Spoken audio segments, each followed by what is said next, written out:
Sahabat, kita jumpa kembali dalam program Ngulik Alkitab, sahabat semua, sobat ngulik. Pada episode kali ini kita mengulik Injil Matius pasal 6 ayat 25 sampai 34.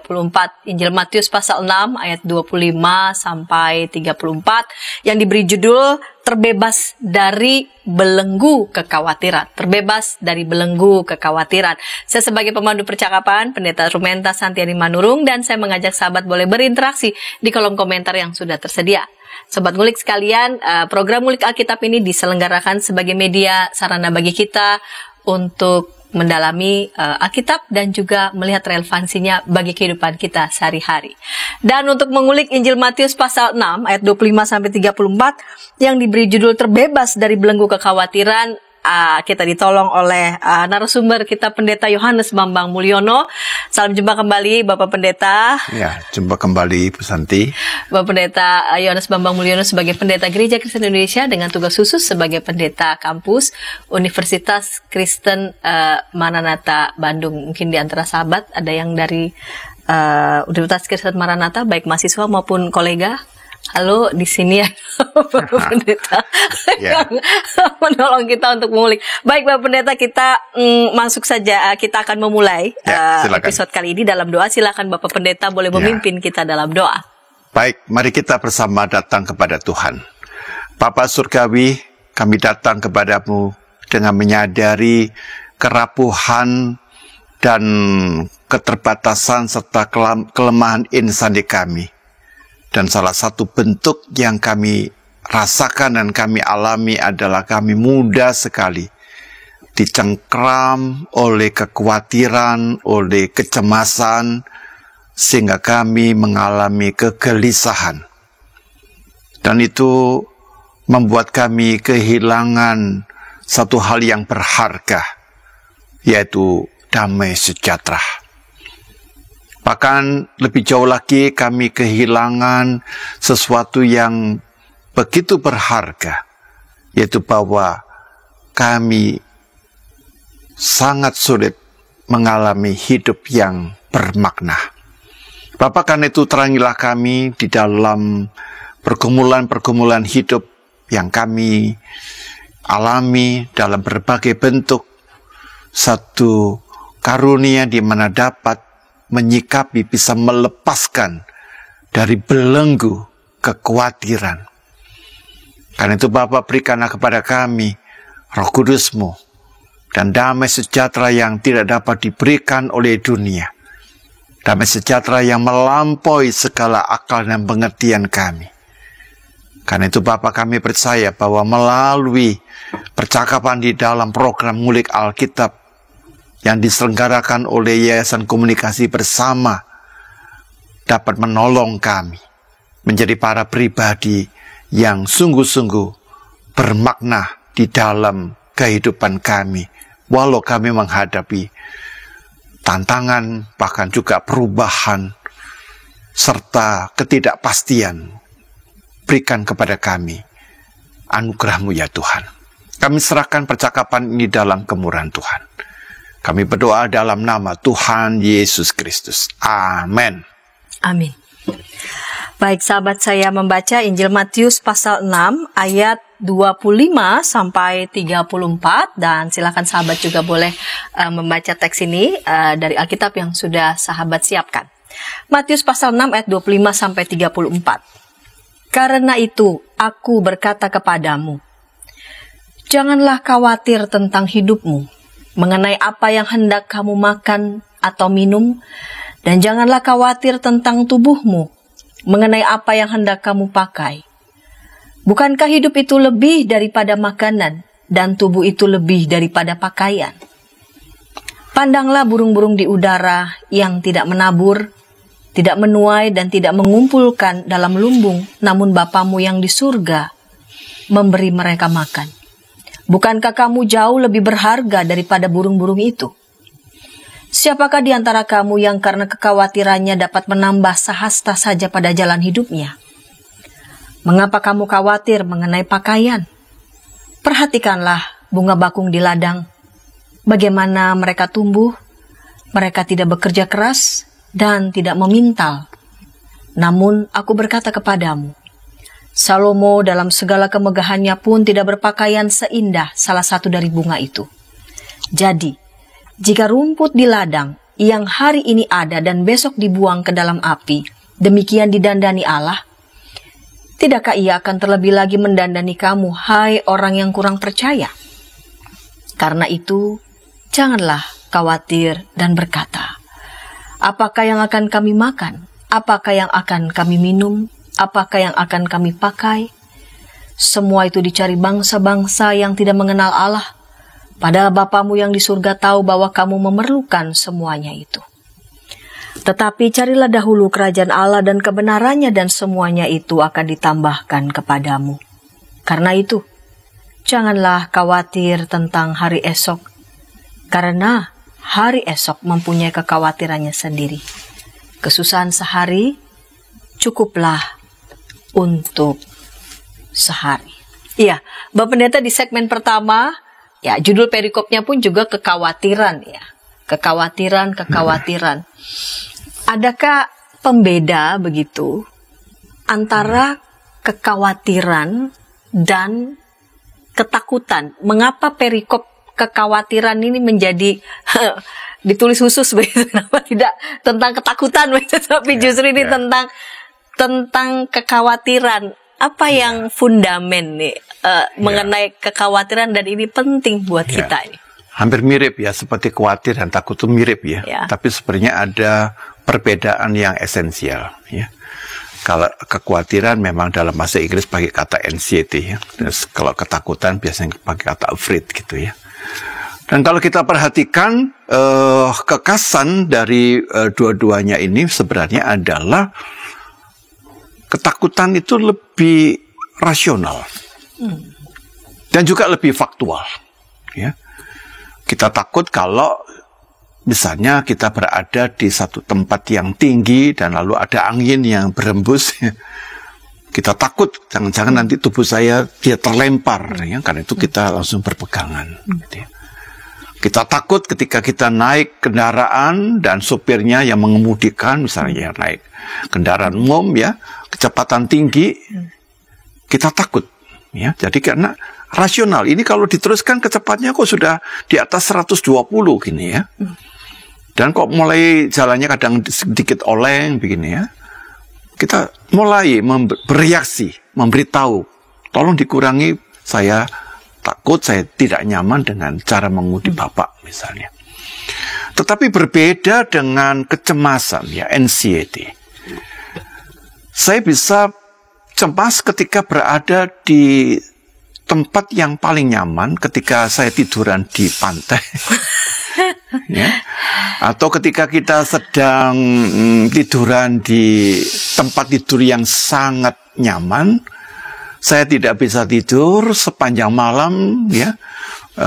Badan saya berguling-guling ya berapa kali dengan bayangan-bayangan yang tidak bisa saya kendalikan. Intinya bayangan itu menggelisahkan saya. Jadi kekhawatiran itu lebih bersifat irasional ya. Dan lebih pada bayang-bayang. Tetapi problem manusia justru di sana. Problem dalam jiwa manusia adalah kita lebih takut kepada sesuatu yang tidak jelas. Karena ada pemikiran, yaitu bahwa secara kodrati itu manusia mengalami apa yang disebut dengan, itu satu kata-kata dari Paul Tillich, keteransingan, estrangements, ya, alienasi, gitu ya, alienasi. Jadi, tapi itu nanti poin yang, tapi di situ manusia itu kita tidak mungkin sedang kalau kita cemas itu kita merasa sendirian.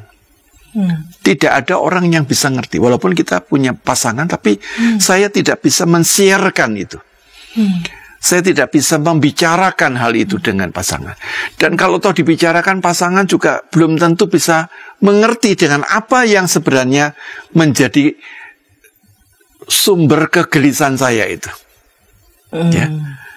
Jadi di sini ada sesuatu yang menarik, ada the shadow, ya, yang dialami, dan itu merupakan satu bagian dari yang kedirian kita, sesuatu yang eksistensial begitu. Apakah hendak dikatakan bahwa manusia cemas kalau dirinya tidak menjadi apa?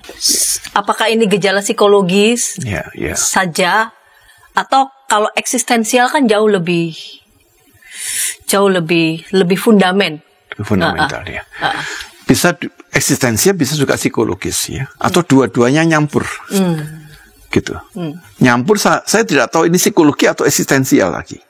Tapi saya gelisah, misalnya kita punya masalah-masalah yang belum dapat kita selesaikan dengan baik di masa lalu. Berarti ini berkaitan dengan pengalaman di masa lalu. Bisa. Saya cemas dengan apa yang pernah saya lakukan, atau saya cemas dengan apa yang akan terjadi di mana saya belum tahu apa yang akan terjadi. Misalnya, dan itu berkaitan dengan dirinya. Ya, dengan dirinya. Misalnya kita nanti sebentar lagi memasuki tahun 2024. Kita tidak tahu apa 2024 ini akan. Ya, jadi manusia itu intinya dalam ketakutan itu ingin mendapatkan semacam pegangan dan kepastian. Ya, karena itu nanti kalau memasuki tahun baru gitu, itu ya nanti ada orang-orang yang akan kecipratan rezeki, yaitu orang-orang yang dianggap bisa meramal. Nah, dia akan coba nanti kalau nanti tahun 2024 ini bagaimana kehidupan rezeki saya, jodoh saya, ya. Jadi atau manusia ingin mendapatkan jaminan kepastian. Ada kepastian, karena manusia itu ingin mendapatkan itu, sesuatu yang pasti, ada jaminan. Dan hidup ini sayangnya kan tidak bisa menjamin. Hidup ini semuanya berada di dalam sebuah tanda petik ketidakpastian. Ya, ada probabilitas yang tidak dapat kita ukur semuanya, tidak bisa kita antisipasi dan kita prediksi begitu. Ya. Nah, tapi kalau saya ya walaupun saya bukan orang yang menekuni psikologi, tapi saya suka psikologi. Kalau saya katakan biasanya kecemasan itu, kekhawatiran dialami oleh orang yang mengalami satu kondisi yang disebut dengan ego insecurity. Jadi kondisinya insecure. Dibandingkan dengan orang yang mempunyai kepribadian yang ego security, yang secure. Nah, semakin kita insecure, maka mudah dipancing untuk hal-hal yang paling kecil pun kita bisa khawatir. Bisa terganggu jadi. Bisa terganggu. Bukan berarti yang secure itu tidak terganggu, bisa. Tapi tingkatnya itu lebih kecil. Ya. Ego security itu terganggu untuk hal-hal yang besar dan yang memang terjadi. Gitu. Tapi kalau insecure itu dari omongan orang gini aja. Itu dia sudah sudah mulai bimbang gitu, ya. Atau orang zaman sekarang itu anak-anak bilang tuh, apalagi kita gampang baperan, itu bawa perasaan gitu ya. Dan gampang terprovokasi.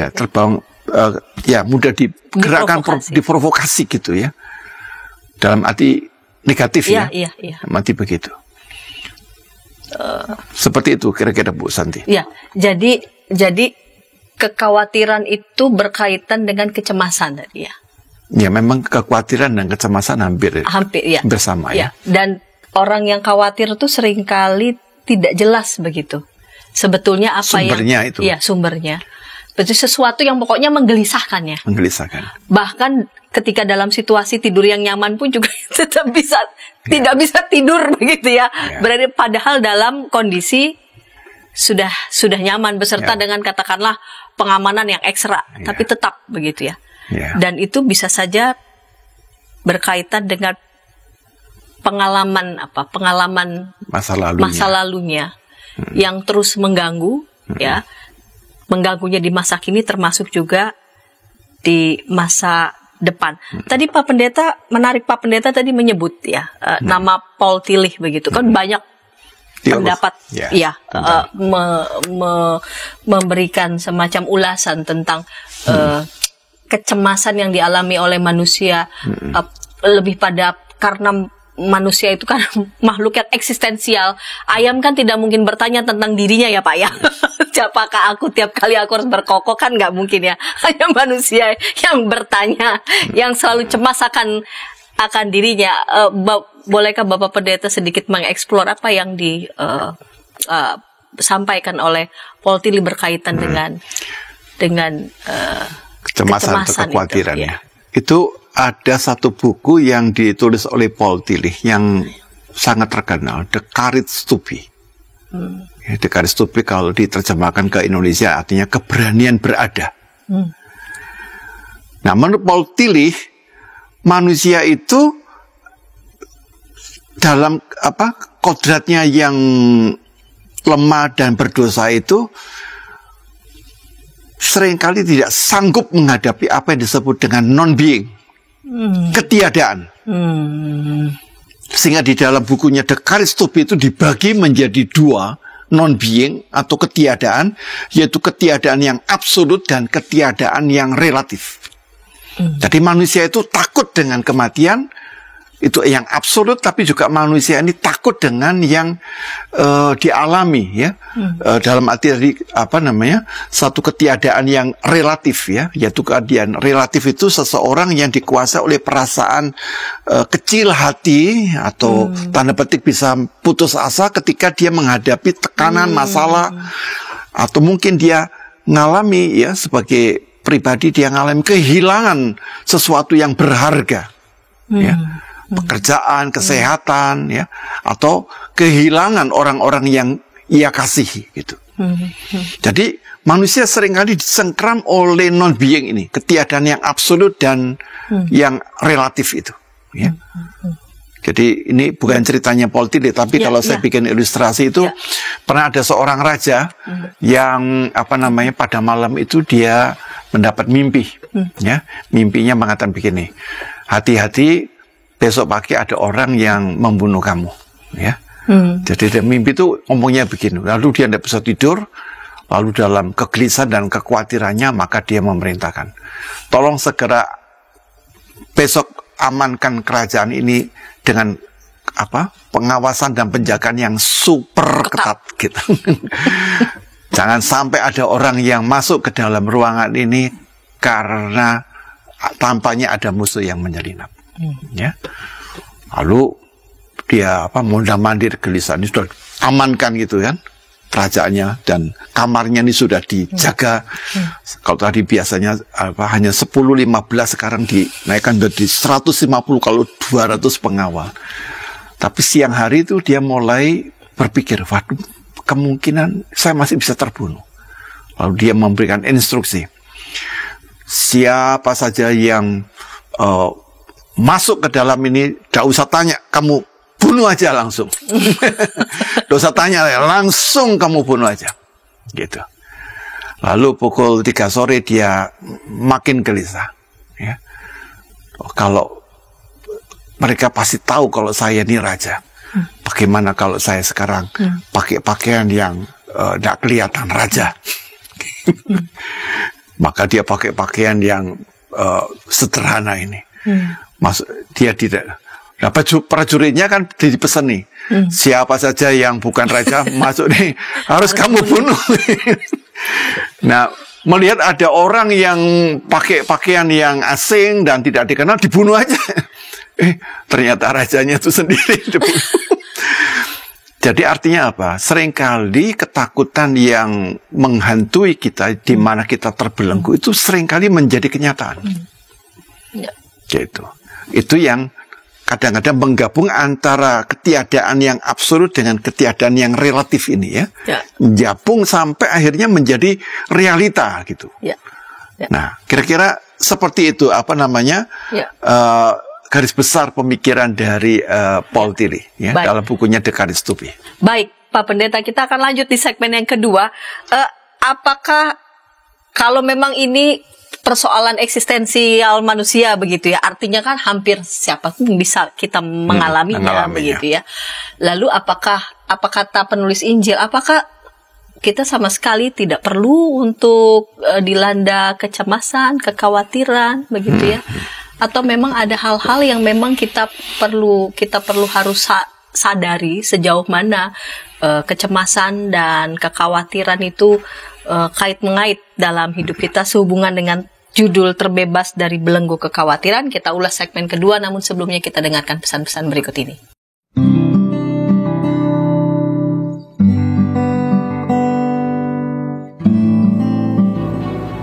Hi folks, this is Daily Spirit for Youth, a daily devotional that helps you grow closer to God and apply His Word to your life. Daily Spirit for Youth dapat Anda saksikan hari Senin sampai Sabtu pukul 4.30 waktu Indonesia Barat di channel YKB TV. Kita jumpa dalam acara Pembangunan Jemaat. Pembangunan Jemaat setiap Senin di minggu kedua dan keempat pukul 20 waktu Indonesia Barat. Dapat Anda nikmati di channel YKB TV. Dari gungkungan malam gelap. Nyanyikanlah nyanyian baru setiap hari Rabu pukul 12 waktu Indonesia Barat. Dapat Anda nikmati di channel Lagu Rohani YKB TV.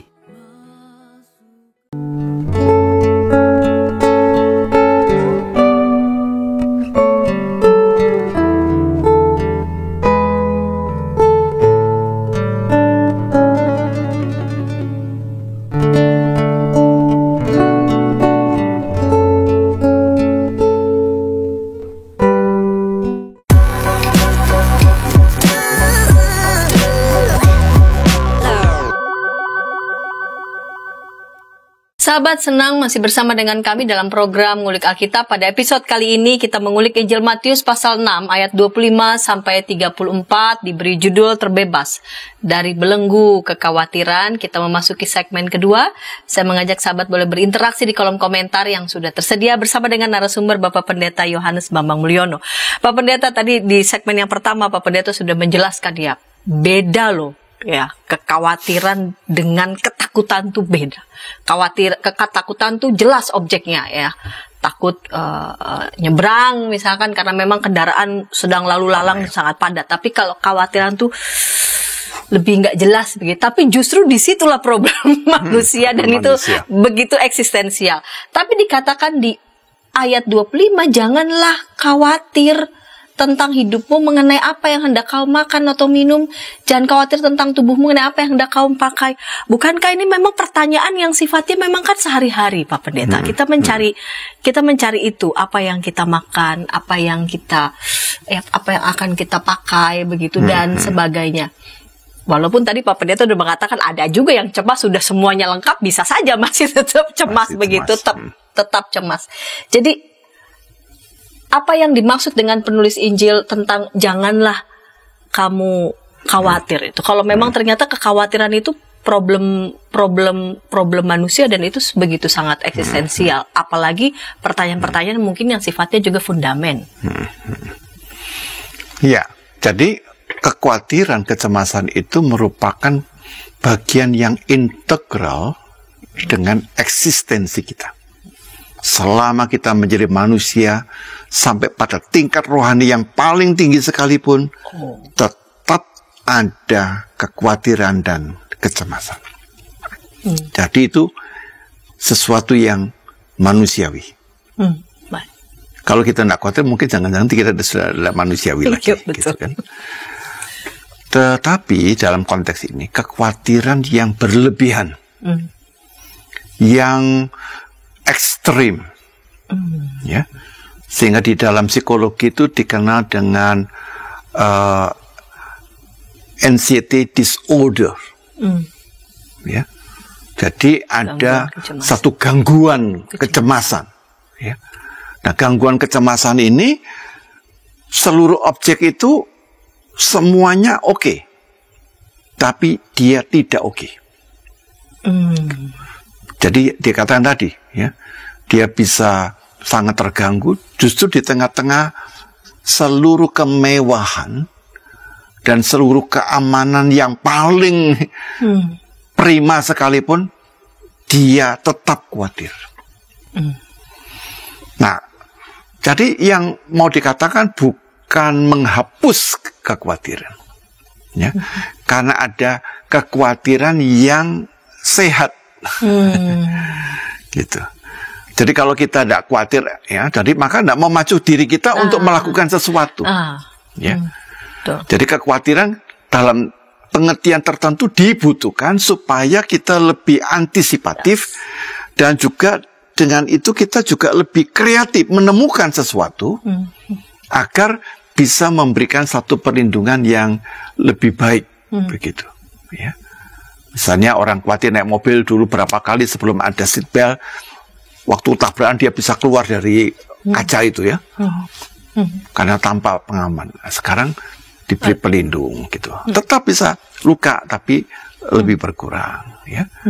Saya ketemu dengan seorang dokter, dia mengatakan, dari pengalaman saya ketika saya melakukan operasi bedah, kebanyakan yang naik motor itu mati karena mereka tidak pakai helm, misalnya seperti itu. Maka helm menjadi pengaman, ya. Tapi saya Indonesia masih menganggapnya itu sebagai aksesoris. Celaka sekali kan. Padahal itu betul-betul pengaman. Ya, saya sudah mengatakan bahwa kebanyakan yang mati itu semuanya adalah tidak menggunakan helm. Waktu itu, ya, zaman itu. Nah, jadi kekhawatiran itu dibutuhkan, gitu. Dan Yesus pun juga tidak mengatakan bebas dari kekhawatiran. Ya. Kalau kita membaca dari ayat 34, Yesus berkata, jangan kamu khawatir akan hari besok, karena hari besok mempunyai kesusahannya sendiri. Kesusahan sehari cukup untuk sehari. Bukan berarti dihilangkan, tapi proporsional, gitu. Nah, problemnya bahwa kita ini tidak bisa menyikapi kekhawatiran itu secara proporsional, ya, sehingga kita membiarkan diri dibelenggu oleh kecemasan, baik oleh yang dikatakan oleh Paul Tillich itu dengan ketiadaan yang absolut, takut dengan mati, ya. Karena saya takut mati, maka saya tidak berani keluar, ya. Saya pernah menjumpai anggota jemaat gini, kenapa ada ke gereja? Dia lama-lama tidak jawab, akhirnya saya tidak berani melangkah keluar dari pintu rumah ini. Kalau saya keluar ini, nanti pasti ada mobil atau apa yang membuat saya tak ketabrak. Jadi dia punya pengalaman trauma seperti itu. Jadi dia tidak berani keluar rumah itu, ya. Jadi dia batasi itu, ya. Nah, dia lupa bahwa ketika dia tidak berani keluar rumah, tidak ada aktivitas, dia merasa aman, tapi sebenarnya dari tubuh dia mulai bermasalah, ya kan? Nanti dia akan diserang oleh serangan jantung, misalnya seperti ini, karena tidak ada pergerakan yang sifatnya fisik, ya, untuk melakukan pergerakan yang membantu metabolisme tubuh, misalnya begitu. Nah, orang kadang-kadang seperti itu, ya. Atau orang mengalami trauma oleh karena kehilangan seorang yang dia cintai atau mengalami sebuah bencana, ya, jadi dia mengalami trauma. Nah, yang penting adalah bagaimana di dalam kondisi ketiadaan ini, dan menarik sekali kalau kita membaca bukunya Paul Tillich itu. Iman itu artinya apa? Berani memeluk ketiadaan untuk bersandar kepada yang ada, yang being itu. Jadi non-being itu dipeluk dengan berpijak kepada Allah sang being itu. Itu menarik sekali, ya, bahasa filosofis dari ini. Jadi ketakutan, kecemasan itu bukan dihindari. Kamu peluk ketiadaan itu, kamu peluk, kamu rangkul. Tapi dalam merangkul ini bukan bersandar kepada kekuatan diri kita yang insani. Kita peluk dengan berpijak kepada satu kuasa dari yang ada itu, yang being dari diri Allah, sumber dari yang being itu. Maka ketika kita memeluk yang tiada di dalam yang being ini, maka kita dapat memaknai dan mengubah ketiadaan itu menjadi sumber kekuatan kita. Dan bukankah itu yang dipraktekkan juga di dalam sejarah kekristenan? Orang Kristen itu tidak takut dalam menyuarakan suara kenabian, menjadi martir. Mereka memeluk itu ketiadaan itu, ya. Mereka sadar bahwa mereka mengikuti Yesus akan dianiaya, akan mengalami kemungkinan untuk dibunuh. Tapi mereka peluk itu di dalam diri Kristus sebagai sang being itu. dan mereka bisa memuji Tuhan, menyanyi dengan mata yang memandang ke depan dan tidak takut dengan kematian itu. Berarti dalam segala pertanyaan antah berantah, katakanlah ya, kecemasan kita akan sana sini begitu. Karena manusia ingin memegang yang namanya jaminan dan kepastian. Maka kalau pakai cara berpikirnya Paul Tillich, yang pasti itu adalah Tuhan. Allah itu sendiri. Allah sendiri. Jadi kita kadang-kadang lupa bahwa hidup kita ini ada yang mengatur dan yang memiliki. Jadi kita bisa khawatir dengan banyak hal, tetapi ketika kita merangkul kekhawatiran itu, bukan tambah lari ya, karena ada kemungkinan kita bisa escaping ya. Bisa kita tambah escape ya, melarikan diri ini ya, makin. Tapi makin kita lari, ketakutan itu makin mengejar. Gitu. Dan bukan hanya mengejar, biasanya makin membesar. Ya. Lalu kita seperti dihisapnya gitu ya. Dan ditelannya oleh kekhawatiran itu.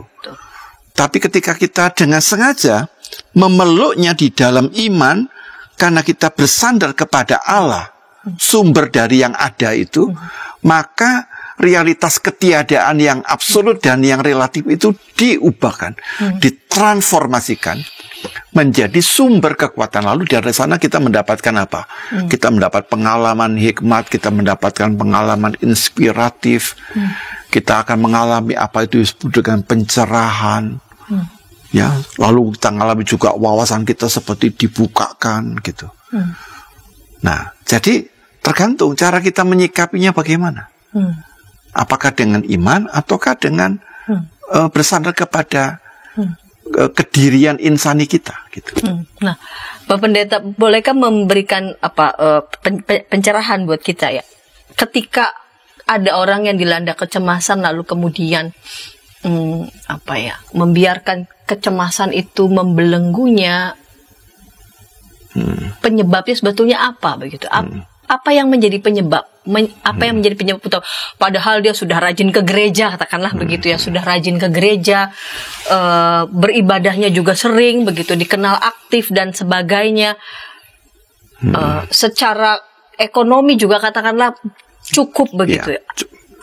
Bisa berlimpah, bahkan berlimpah. Bahkan bisa berlimpah.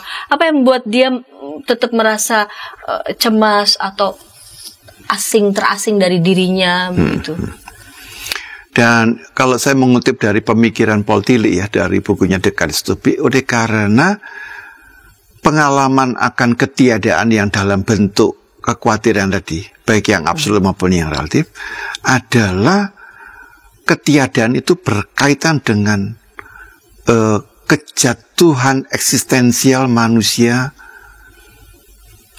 dalam relasinya dengan Allah. Dan Paul Tillich bisa mengatakan bahwa dalam keberdosaan itu, kejatuhan itu, manusia itu melawan dirinya, man against himself. Ya, jadi kita ini seringkali berkonflik dengan diri kita. Ya, jadi dosa itu membuat kita ini seperti sedang ada masalah, ada konflik yang membuat kita ini seperti mau lepas tidak bisa, seperti ada masalah yang saling tuduh-menuduh gitu ya, gitu. Nah, kondisi ini yang menciptakan manusia itu mengalami keterasingan itu. Nah, keterasingan itu oleh Paul Tillich dipakai dalam satu bahasa Inggris ya, walaupun Paul Tillich orang Jerman ya, diterjemahkan dengan kata estrangement, ya, yang kemudian dikaitkan dengan kata alienasi. Manusia mengalami alienasi dengan dirinya, ya. Dan karena manusia mengalami keterasingan, alienasi dengan dirinya, maka dia tidak sanggup menghadapi ketiadaan itu. Ya. Dan kondisi ini yang menyebabkan manusia seperti terputus dengan Allah. Jadi karena itu pengalaman yang paling menyakitkan adalah sebenarnya ketika manusia itu terputus dari Allah sebagai sumber hidupnya. Ya. Nah, ini tidak dijamin kalau orang kemudian aktif gitu ya. Itu kan penampilan dari performanya aja. Tapi apakah batinnya ke sana gitu? Ya. Nah, karena itu gereja di dalam membuat semacam analisis, jangan hanya karena jumlah yang hadir jemaat saya menggembirakan sudah 90% misalnya. Kami sudah melawat jemaat di atas 80% dan mereka memberikan respon puas misalnya. Ya, itu kan kata-kata yang statistik yang sifatnya ya lahiriah. Tapi siapa yang bisa mengukur dari ke dalam batinnya? Ya. Nah, harusnya diubah metodenya jangan gitu ya. Itu kan metode kuantitatif. Kan kita tahu bahwa di dalam riset jangan hanya kuantitatif, ada metode kualitatif kan begitu kan? Ada bentuk-bentuk pertanyaan yang sifatnya menggali tanpa dia sadar dia mengatakan yang sesungguhnya begitu kan. Nah, kembali kepada persoalan ini adalah bahwa perasaan cemas yang menguasai hidup manusia yang tadi anxiety disorder ya, jadi satu gangguan kecemasan ini adalah satu kondisi yang membuat manusia ini hidup menjadi tidak sehat, tidak wajar gitu. Gitu. Tanpa ada tekanan pun sudah tertekan gitu. Tanpa ada masalah sudah menghadapi masalah gitu. Ya. Jadi energinya udah dihabiskan untuk sesuatu yang sebenarnya bukan masalah. Dihabiskan bukan sesuatu yang harus diselesaikan. Tidak ada tekanan tapi dia tertekan. Nah, ini kan satu penderitaan gitu ya. Masa kita membiarkan diri kita mengalami kondisi penderitaan seperti itu ya. Ya, jadi karena itu yang saya katakan bahwa poin utamanya yang paling eksistensial itu karena dosa itu. Ya, dosa itu bukan karena saya melanggar hukum-hukum Tuhan ya. Karena saya tidak menjalankan ketentuan agama itu bukan. Jadi saya suka sekali dengan ayat dari Yesaya 59 ayat 2 itu ya. Tetapi yang merupakan pemisah antara kamu dan Allahmu ialah segala kejahatanmu. Dan yang membuat dia menyembunyikan diri terhadap kamu sehingga ia tidak mendengar ialah segala dosamu. Jadi poin di sini adalah apa? Dosa ini yang menjadi pemisah. Saya tidak lagi bisa menikmati persekutuan dengan Allah. Walaupun saya mungkin di gerejanya aktif. Tapi saya tidak mengalami itu. Relasi persekutuan dengan Allah yang yang intim itu tidak ada itu. Ya. Nah, ini saya katakan bahwa perlu ada, karena itu setiap agama harus sadar itu. Religiositas tinggi tidak otomatis mencerminkan spiritualitas yang dalam. Hati-hati itu. Ya, itu lakon di luar begitu yang tampak di permukaan, tapi bagaimana dalam. Baik Pak Pendeta, ini menarik, kita akan lanjut di segmen yang ketiga, menghadapi realitas manusia yang bergulat dengan kekhawatirannya ya, dengan kecemasannya ya. Lalu penulis Injil mengatakan, tapi carilah dahulu kerajaan Allah dan kebenarannya dan semuanya itu akan ditambahkan kepadamu. Apa artinya, apa maksudnya kita diajak untuk mencarinya? Kita akan ulas segmen ketiga, namun sebelumnya kita dengarkan pesan-pesan berikut ini.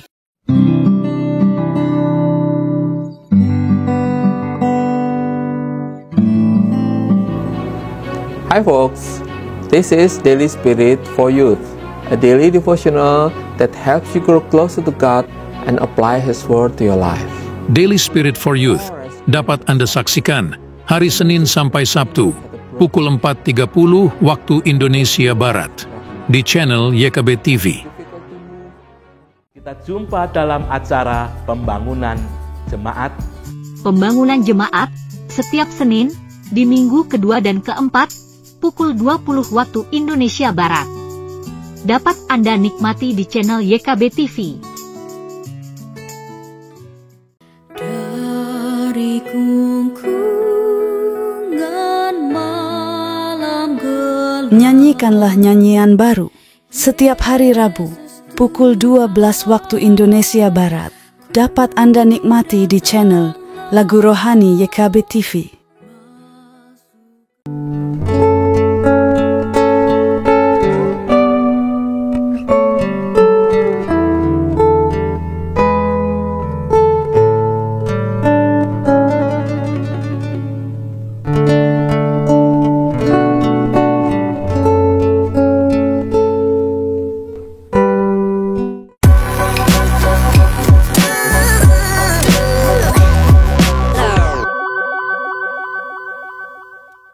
sahabat, senang masih bersama dengan kami dalam program Ngulik Alkitab. Pada episode kali ini kita mengulik Injil Matius pasal 6 ayat 25 sampai 34, diberi judul Terbebas dari Belenggu Kekhawatiran. Kita memasuki segmen ketiga, segmen penutup bersama dengan narasumber Bapak Pendeta Yohanes Bambang Mulyono. Saya mengajak sahabat boleh berinteraksi di kolom komentar yang sudah tersedia. Baik Bapak Pendeta, kita lanjut segmen 3, segmen penutup ini.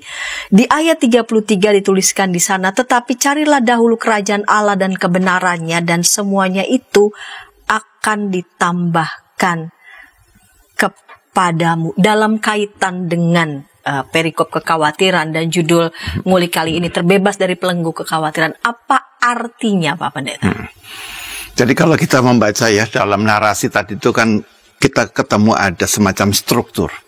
Jangan kamu khawatir, bla bla bla begitu kan. Lalu ayat 33 lalu ada kata tetapi, namun ya, carilah dahulu kerajaan Allah dan kebenarannya, maka semuanya akan ditambahkan kepadamu. Maka poin utamanya ada, kekhawatiran itu tidak terelakkan, eksistensial, tetapi ada yang lebih utama, ada yang lebih penting, ada yang prioritas daripada kamu terus-menerus bergulat dalam kekhawatiran yang tanpa ujung itu. Ada yang prioritas, cari yang lebih penting, kerajaan Allah. Begitu. Nah, di sini kita diajarkan tentang bagaimana memaknai hidup dengan mampu membuat prioritas yang tepat. Buat prioritas yang tepat sehingga kekhawatiran itu jangan sampai membelenggu. Ya. Atau mendominasi. Mendominasi. Jadi prioritas yang tepat adalah cari dahulu kerajaan Allah dan kebenarannya. Itu kan sesuatu yang sangat luhur Pak Pendeta. Kalau ada yang mengatakan tambah cemas lagi, itu bagaimana Bapak? Ini sesuatu yang luhur. Yang melampaui yang material, tapi kita diajak untuk mengarah ke sana. Jadi menarik ya, kalau kita lihat ritme dari kekhawatiran itu selalu ke dalam begitu. Tapi ketika kita mencari yang lebih besar, realitas dari diri kita yaitu kerajaan Allah, maka kita keluar itu. Nah, selama kita masih punya orientasi terus-menerus ke dalam diri kita ya, terlalu tanda petik introvert dalam arti ini, bukan dalam arti yang biasa, tapi introvert yang terus-menerus mengarah kepada diri, kita akan dibelenggu itu. Maka kita harus keluar itu, melepaskan diri dari belenggu itu kepada satu realitas yang disebut oleh Yesus itu kerajaan Allah. Begitu.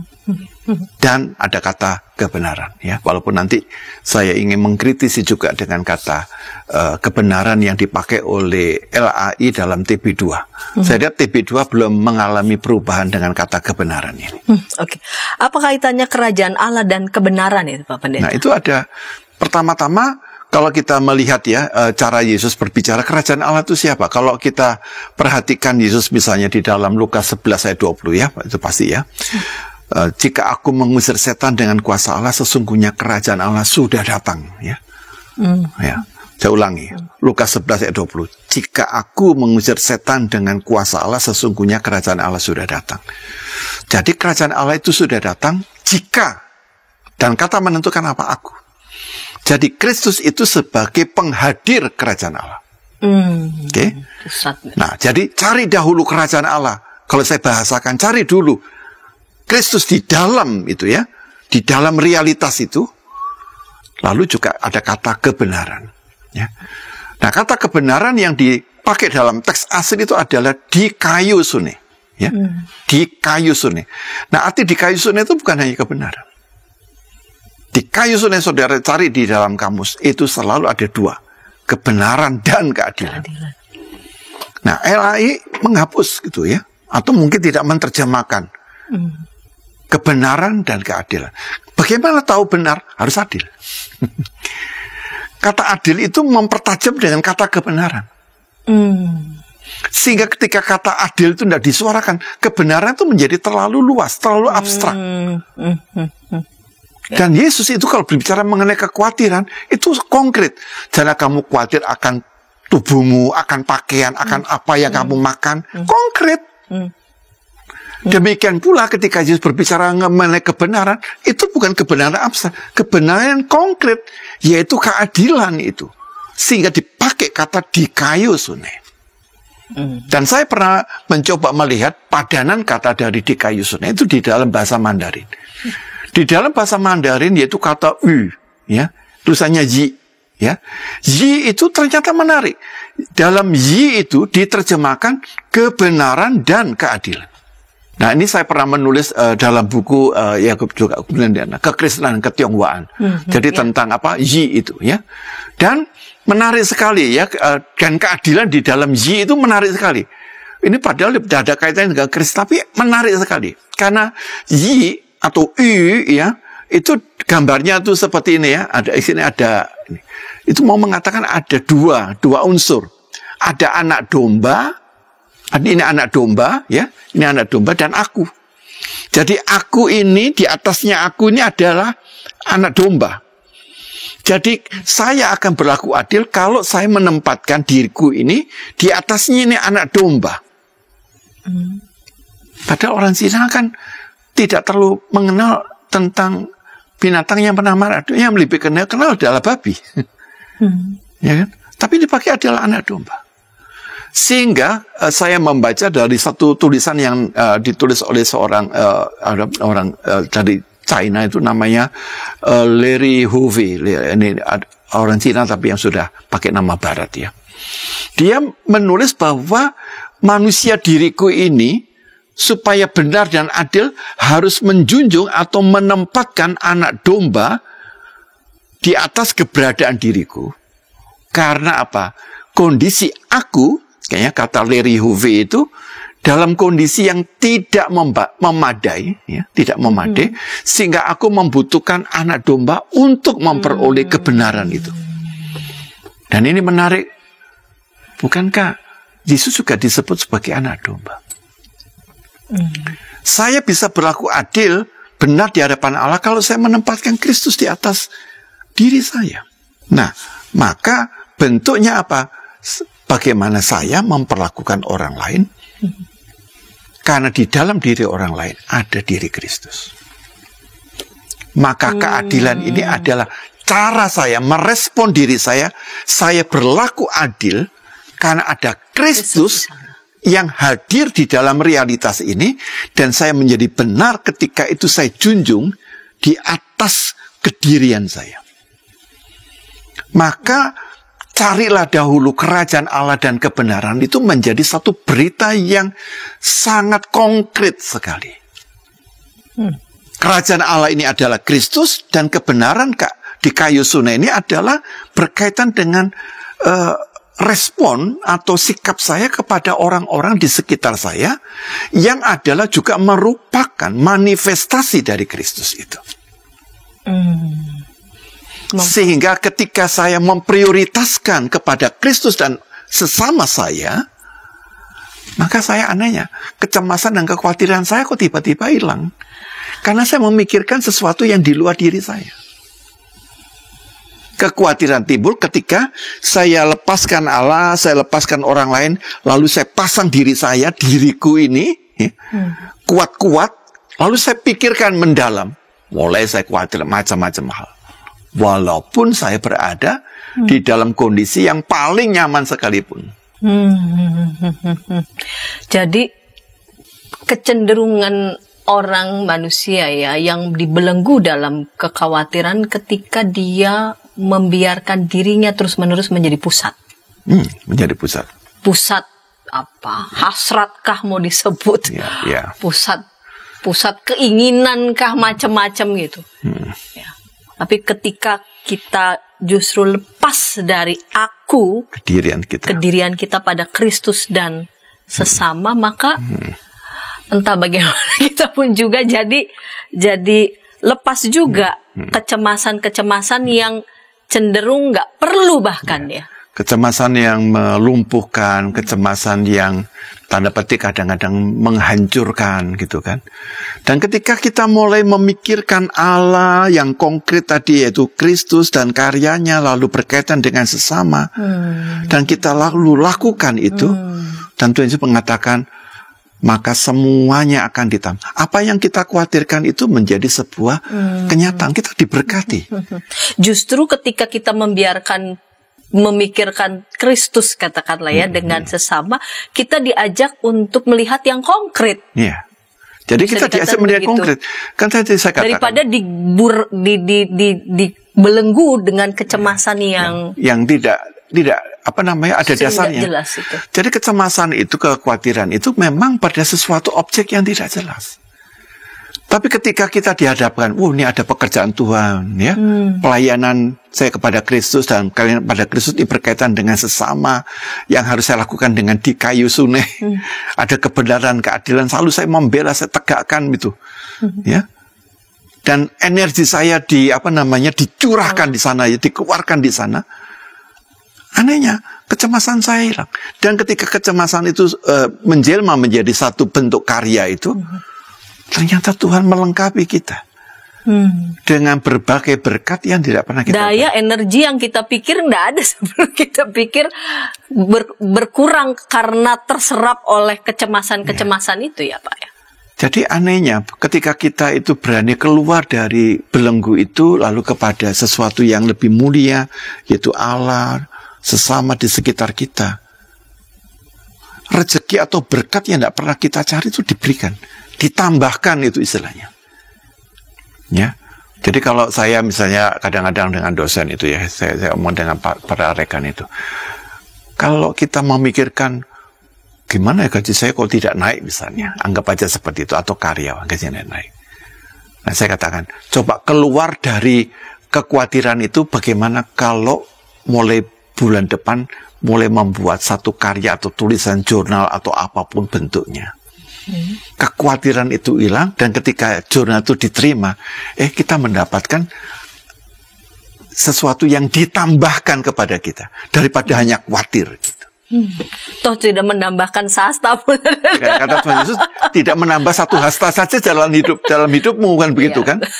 Tapi ketika kita keluar ternyata berkati. Gitu. Dan memang benar, orang yang khawatir memang orang yang jauh dari sehat, ya kan? Jauh dari rezeki, jauh dari teman, bahkan juga jauh dari dirinya. Teralienasi dari dirinya. Man against himself itu dia melawan dirinya. Dia kehilangan dirinya, lalu putus asa, dia kemudian dia seperti tidak punya harapan. Tidak lagi hidup saya ini bermakna. Tapi coba kamu belajar memberikan, atau kamu keluarkan anugerah Tuhan itu ya, kepandaian yang ada, skill yang ada, atau kamu latih skill itu, maka hidup kamu menjadi lain. Ditambahkan berkat itu, rezeki itu ditambahkan, nggak usah khawatir. Ya. Nah biasanya yang khawatir-khawatir ini akhirnya mengambil keputusan yang salah. Saya khawatir akan hari depan, baiklah saya berhutang, utang pinjol, maka ada masalah-masalah yang lebih rumit lagi. Banyak sekali keputusan kita lahir dari ketakutan. Dari kecemasan yang membelenggu itu. Itu. Berbahaya sekali. Satu keputusan besar yang didasarkan oleh kekhawatiran dan kecemasan. Berbahaya sekali. Betul. Pak Pendeta, ini kita tiba di menit akhir ya, segmen 3, segmen penutup. Dalam kaitan dengan hidup kita sehari-hari, walaupun tadi di bagian terakhir Pak Pendeta sudah mengatakan adakah hal lain yang bisa kita lakukan begitu dalam kaitan terbebas dari belenggu kekhawatiran dan mengarahkan pada kerajaan dan kebenaran, keadilan Kristus itu.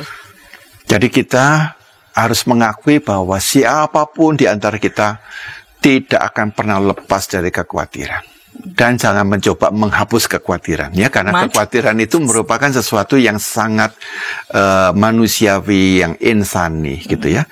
Dan kekhawatiran itu membuat kita juga lebih sadar bahwa saya membutuhkan yang lebih besar dalam diri saya, Tuhan. Dan saya membutuhkan sesuatu yang lebih luas dalam diri saya, itu sesama. Maka kita mengatakan, saya tidak akan khawatir kalau saya bersama Allah dan sesama saya. Ya. Tetapi yang kedua, di dalam konteks ini, bagaimana hubungan saya dengan Allah itu tempatkan di dalam satu kata, yaitu dikaiosune. Kita kadang-kadang sangat sulit membedakan antara kebenaran dan pembenaran. Tapi ketika kita kaitkan kebenaran dan keadilan, maka saya tidak bisa mempunyai alasan dan celah sedikit pun untuk membuat pembenaran. Maka saya akan mencoba melakukan keadilan bagaimana diwujudkan kasih. Maka kita mulai belajar untuk memikirkan dengan tulus kasih kepada Allah dan sesama kita. Dan kita bersyukur bahwa itu kita lakukan tadi dalam konteks Matius pasal 6 tadi, ayat 5-13 ya. Dalam kaitan apa kita lakukan? Baik misalnya pernah sesi selanjutnya sebelumnya itu tentang apa itu? Tentang sedekah, tentang doa, tentang puasa. Kita lakukan dengan ucapan syukur. Nah, bukankah juga sama? Semakin kita mengucap syukur, semakin berkurang dan semakin hilang kekhawatiran itu. Mengapa kita mengucap syukur? Karena Allah di dalam Kristus sudah melakukan keadilan, yaitu Dia sudah menebus kita dengan lunas.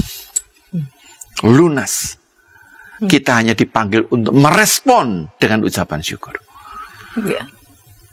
Maka dengan ucapan syukur itu kita akan lebih bisa melihat bahwa ternyata ekspresi kita juga lain. Ya, dalam kondisi apa itu akan lebih banyak berseri-seri, lebih banyak ramah, ya, dan percaya akan apa yang kita lakukan. Tapi kalau kita sudah khawatir ya pasti kita akan banyak pucatnya, ya, kesehatan kita makin lama makin terganggu. Lalu kemudian kita tidak semakin kreatif menghadapi kehidupan ini. Nah, karena itu mari kita bersama-sama memaknai apa yang Yesus katakan, carilah dahulu kerajaan Allah, kebenaran dan keadilannya. Nah, ini tolong dicatat juga oleh LI. Ke depan supaya ada revisi. Kebenaran dan keadilan. Maka semuanya akan ditambahkan kepadamu. Iya.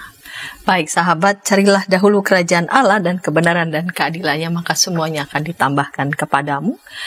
Bagi sahabat dimanapun berada yang mungkin saat ini sedang mengalami berbagai macam kecemasan, kekhawatiran, jangan biarkan kecemasan dan kekhawatiran itu membelenggu kita, bahkan memerangkap kita, yang bisa membuat energi kita menjadi lumpuh tak berdaya, melainkan bawalah itu kepada Tuhan. Kita diajak untuk memberi diri, Tuhan akan pakai kita dengan berbagai macam cara dalam setiap kesulitan-kesulitan yang kita hadapi, kita alami.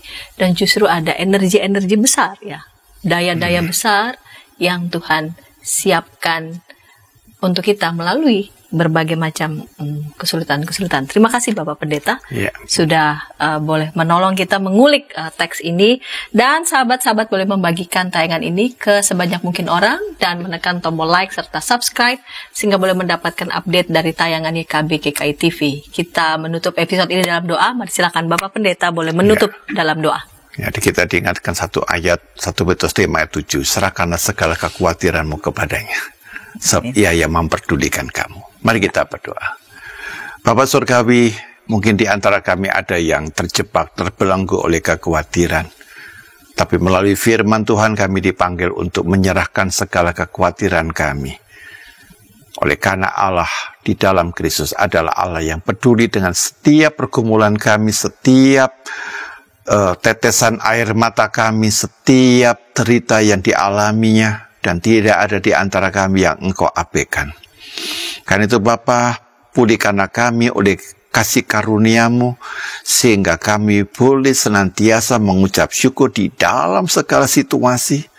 Bahkan ketika kami menghadapi satu kondisi yang jauh dari harapan, di mana kami mengalami hal-hal yang begitu sulit, hal-hal yang begitu menyakitkan, tapi kami memperoleh penghiburan dari Engkau, bahwa Engkau menyertai, menolong kami, menopang kami. Dan karena itu Bapa, biarkanlah kami memiliki prioritas hidup yang tepat, daripada kami membiarkan hidup kami dihisap oleh rasa kekhawatiran yang begitu mencengkram diri kami. Kami boleh memikirkan satu hal yang lebih penting dan bermakna, yaitu cari dahulu kerajaan Allah, yaitu Kristus dan kebenaran dan keadilan di kayu sunai, supaya di sanalah kami boleh mengarahkan seluruh energi, seluruh kemampuan, bahkan seluruh keahlian yang Tuhan percayakan kepada kami untuk memberkati orang-orang di sekitar kami. Dan kami percaya bahwa dengan anugerah-Mu, Engkau akan mengaruniakan segala hal yang kami butuhkan. Dan itu yang dikatakan Tuhan Yesus, maka segala hal akan ditambahkan kepadamu. Bapak Surgawi, kami percaya bahwa ulasan ini juga akan memberkati dan memampukan kami menjadi para pribadi yang semakin bertumbuh dalam kasih karunia-Mu. Kami boleh juga mengalami kondisi well-being, di mana kami boleh mengolah kekhawatiran, kecemasan menjadi kekuatan yang baru. Bapa yang baik, kami serahkan hidup kami di dalam penyertaan dan kemurahan Tuhan. Kami percaya Engkau memberkati dan menopang kami. Di dalam nama Tuhan Yesus kami sudah berdoa. Amin. Amin.